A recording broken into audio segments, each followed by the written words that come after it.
Leo, how are you? Welcome to your weekly reading for the 2nd through the 8th. Let's see what's going on with you, Leo.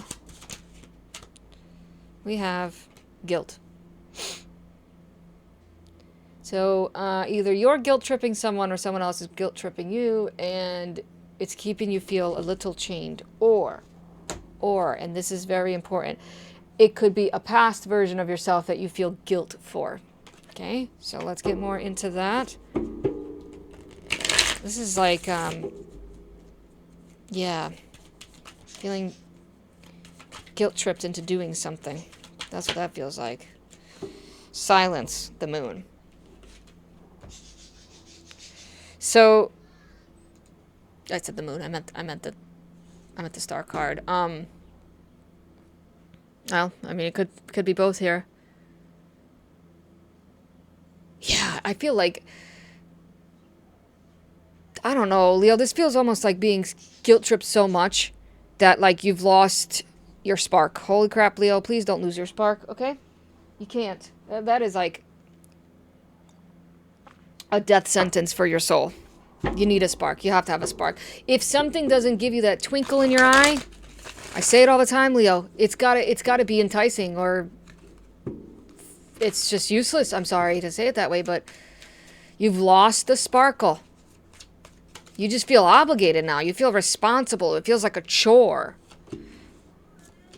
King of Pentacles. You've been manipulated. Look at, that's manipulation. Lovers. It's almost like, you don't love me if you don't do this for me. Leo, you gotta decide. Is the sacrifice worth it? You need to decide. And I feel like it's time to at least start thinking about it this week, because you've sacrificed a lot for this person. This is definitely a relationship. Taurus could be. Did I already say that? Or Gemini twice is on the table. So it's Taurus and Gemini energy are on the table. I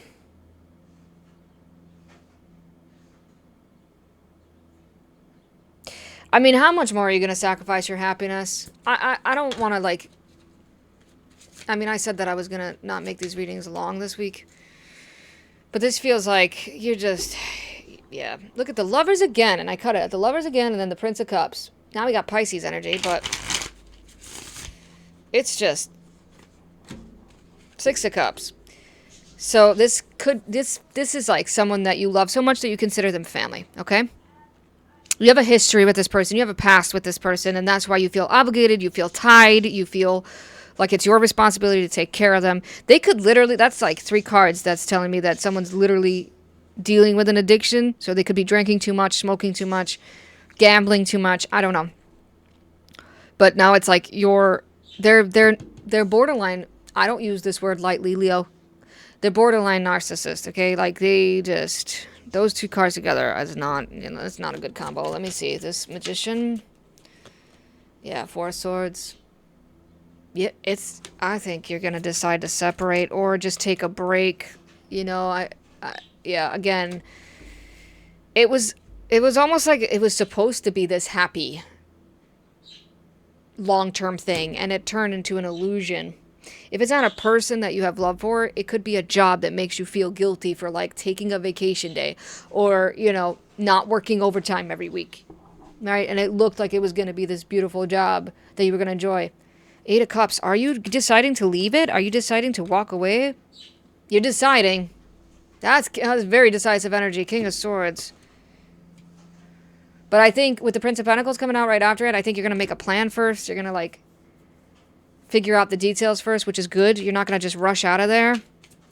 You are going to think things through. The Lovers with the World, I think you're closing out a chapter when it comes to love. Honestly, I do. I think you're closing out a chapter when it comes to love. King of Cups. I think that you've emotionally matured, and you just want emotional success, all right? You want something to be... I don't know. 9 of Cups. Yeah, I'm going to stop talking about this person because you need to contemplate this week. You need to at least start meditating on it. It's just too much fighting, too much conflict, too much drama. too much. Not worth it. It's not worth it. That's what the cards are saying. It's really not worth it. It's not worth your time. It's not worth your energy. It's not worth your money. There's something here about money. Soaring into joy, childlike wonder fills my life. Exactly. Look at it from like a childlike point of view. Maybe that's why that child energy is there. If you incorporate or embody the child archetype, what would a child do in this situation? Or maybe they're acting a little childish. I don't know. But a child would be like, this is stupid. You know, you ever talk to a kid? You ever look at a kid, especially a toddler? When they lose interest, they just drop the shit and walk away. Like, there's no guilt there. You will know if a kid is not interested. You know what I mean? Trust the divine plan. Ask the divine for help. Ask your spirit guides, your team of light. I need help. I need help coming up with a plan, a divine plan to help you get into alignment with your highest path. All right? I hope this helped. Thanks for tuning in. Have a great week, and I'll see you in the next one.